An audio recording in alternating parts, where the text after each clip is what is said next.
Hello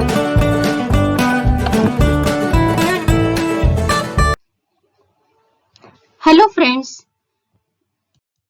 Hello friends, inside the atom in this chapter, today we have to see distribution of electrons and electronic configuration. So after completing both these articles, we have to see some examples. So here how to draw diagram and what are the examples given in your book. So all these examples we will solve. Okay. तो चलो start करते हैं. So here means this is the Bohr's atomic model or stable orbit atomic model. Already we have studied this model, but once again look here, and by using this model we have to write distribution of electron.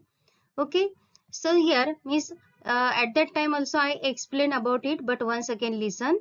Here at the center there is a positively charged nucleus. Okay, so there are shells, and in these shells electrons revolves, and all these shells are at a particular distance from nucleus. Okay, so K shell, first shell is called as a K shell. तो यहाँ पे उस time पे हमने देखा था कि पहले फर्स्ट नंबर शेल को क्या बोलते हैं, K shell, second shell L shell, third is M shell and fourth is N shell. Okay, so here means the as per Bohr's atomic model, electrons revolve in stable shell, and all these shells have a definite energy. Means energy of electron is decided as per its shell. Means वो कौन से shell पे है, according to that उसका energy decide होता है. Okay, तो यहाँ पे देखो, the nearest shell is called as the K shell or the first shell. The next shell, that is a shell, second shell. And here to indicate the shell number, letter N is used. Small n है ना, तो small n किसके लिए use करते हैं, तो यहाँ पे to indicate the number of that shell. अगर फर्स्ट शेल रहेगा तो n is equal to 1, n is equal to 2 का मतलब क्या है, सेकंड शेल. सो ये here means the symbol n is used for ordinal number of a shell. Here the shells are here. At that time also we have seen the K, L, M, N means what? K means 1, L means second shell, third shell, in this way.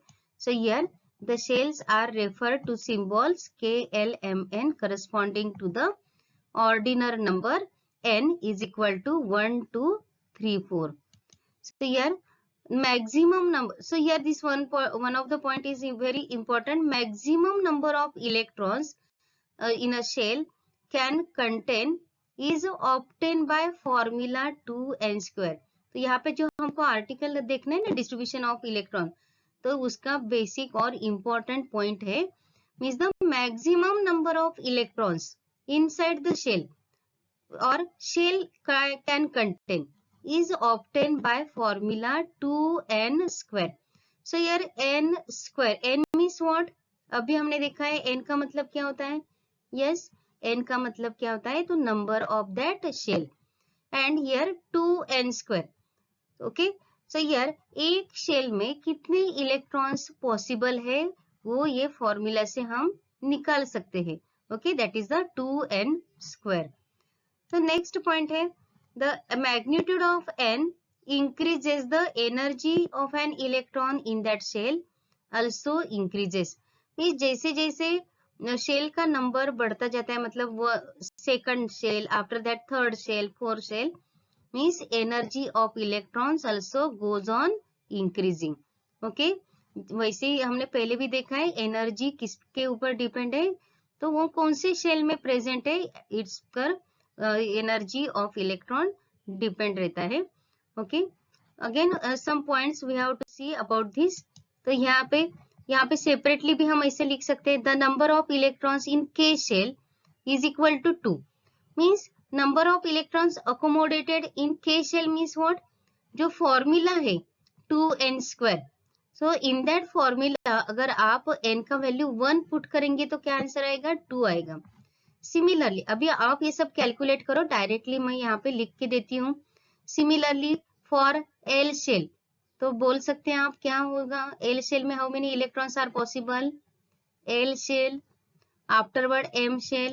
So you can calculate by using that formula 2n square. So here L shell number of electrons are 8. Similarly by that formula 2n square.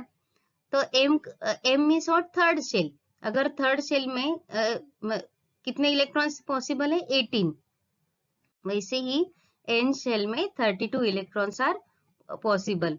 तो ये आपको ये number directly अगर ध्यान में रखेंगे तो और अच्छा रहेगा, मतलब वो फॉर्मूला से ही निकाले हैं, बट यार एक दो बार आप निकालो और उसके बाद ये नंबर्स ध्यान में रखो. मतलब k means 2 electrons, L shell में 8 इलेक्ट्रॉन्स, M शेल में 18 electrons and in N shell 32 electrons.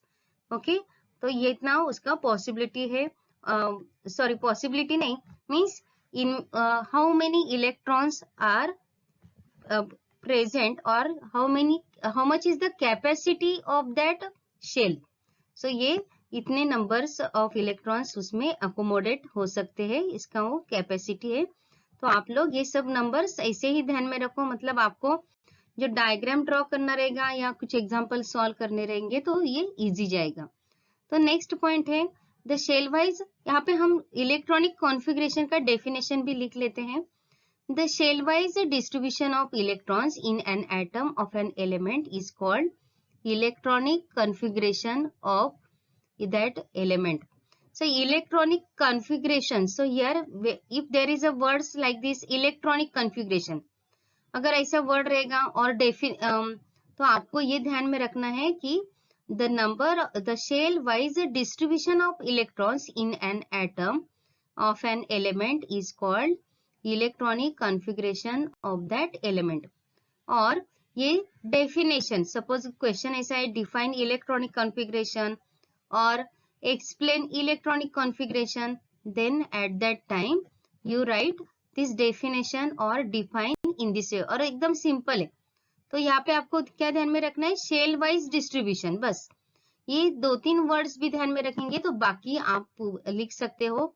तो किसका डिस्ट्रीब्यूशन, इलेक्ट्रॉन्स का डिस्ट्रीब्यूशन, और कहाँ पे, एटम में.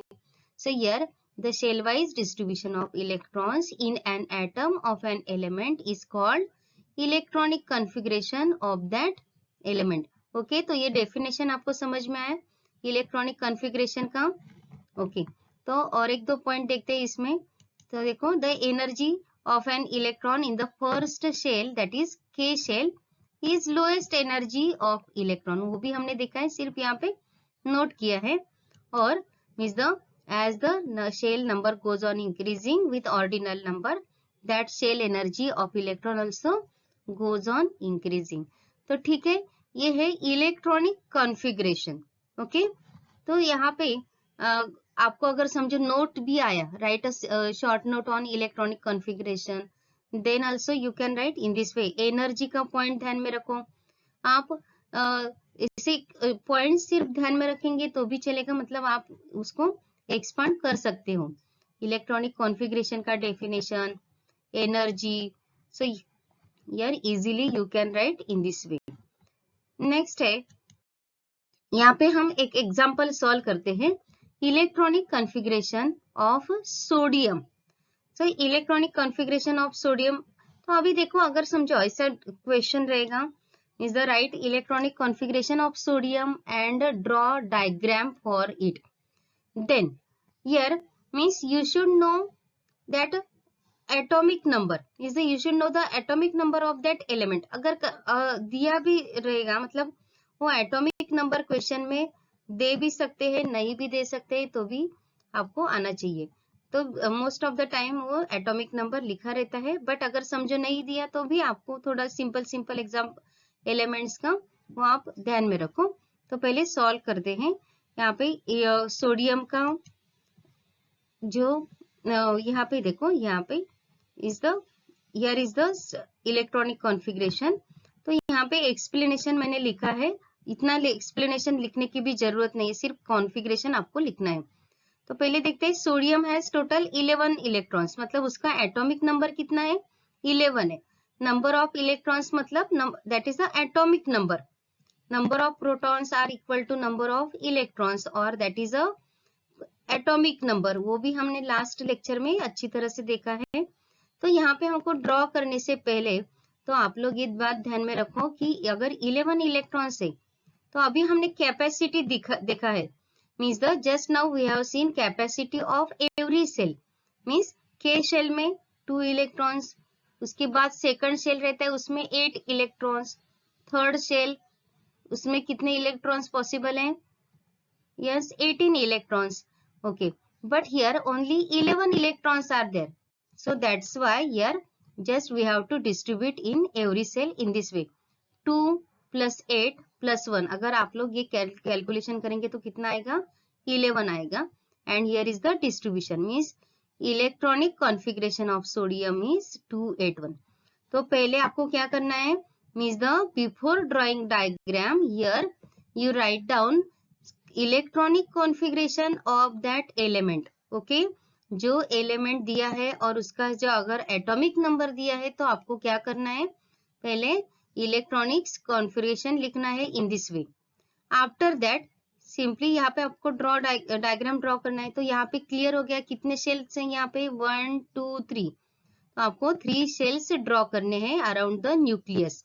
यहाँ पे न्यूक्लियस पहले ड्रॉ करो, वहां पे जो एलिमेंट है उसका नाम लिखने का या सिंबल, मतलब सोडियम का सिंबल हम ऐसे लिखते हैं ना Na, तो यहाँ पे Na। After completing that nucleus draw 3 shells by using this electronic configuration. तो वहां पे जितने नंबर दिए उतने इलेक्ट्रॉन्स हमको ड्रॉ करने। तो यहाँ पे देखो के शेल में 2 इलेक्ट्रॉन्स, यहाँ पे 2 इलेक्ट्रॉन्स ड्रॉ किए, एल शेल में 8 इलेक्ट्रॉन्स, तो यहाँ पे देखो काउंट करेंगे तो यहाँ पे कंप्लीटली 8 इलेक्ट्रॉन्स है एंड लास्ट और थर्ड शेल में 1 इलेक्ट्रॉन है। तो ठीक है, आपको ये समझ में आया ये कैसा एक्सप्लेनेशन है उसका। तो और एग्जांपल्स देखते हैं, आपके बुक में भी दिए हैं वो सब एग्जांपल्स एक एक करके हम देख लेते हैं। तो मुझे लगता है इतना ज्यादा एक्सप्लेनेशन की जरूरी नहीं है।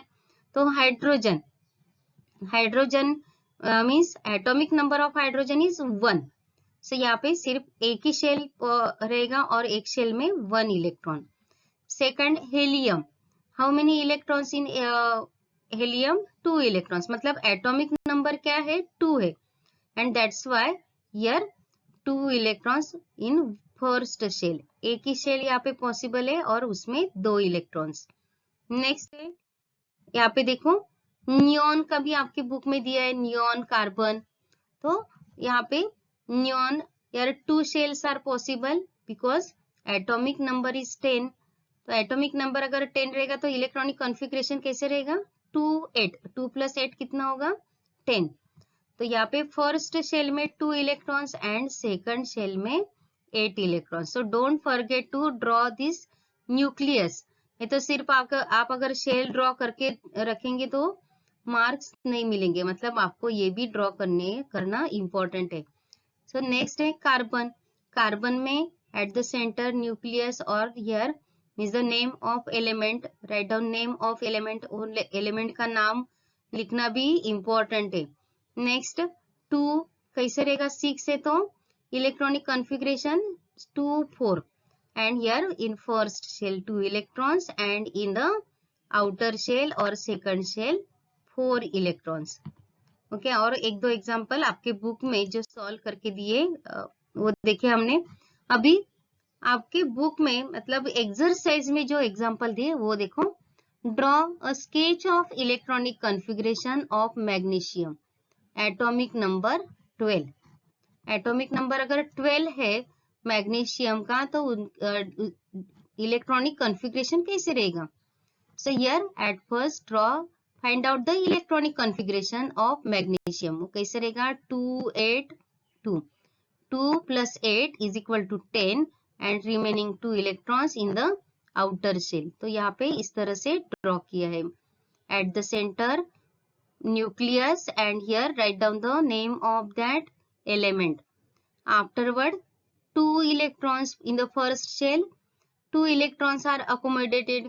Second यहाँ पे 8 electrons, after this 2 electrons.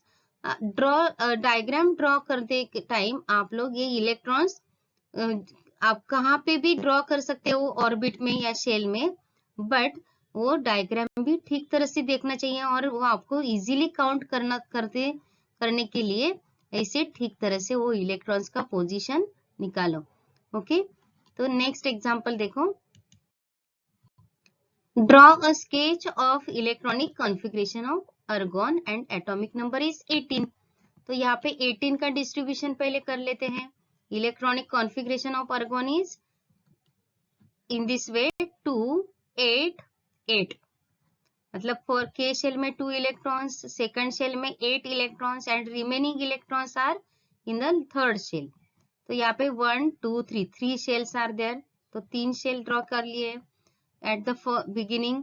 यहाँ पे nucleus and here is the name of element. So in this way you can draw diagram for any element. कौन सा भी एलिमेंट अगर आपको दिया तो क्या प्रोसीजर है उसका, ये आपको ध्यान में रखना है। Okay, so this is all about the diagram and that of the electronic configuration of any element. तो ये सब आप ध्यान में रखो और ये क्वेश्चन आपको सॉल्व करने में बिल्कुल भी टेंशन नहीं रहेगा। अगर आप लोगों ने ये वीडियो या पढ़ाई अच्छे तरह से किया तो वहाँ पे कोई टेंशन नहीं आएगा। ओके, तो ये था हमारा आज का लेक्चर। Thank you.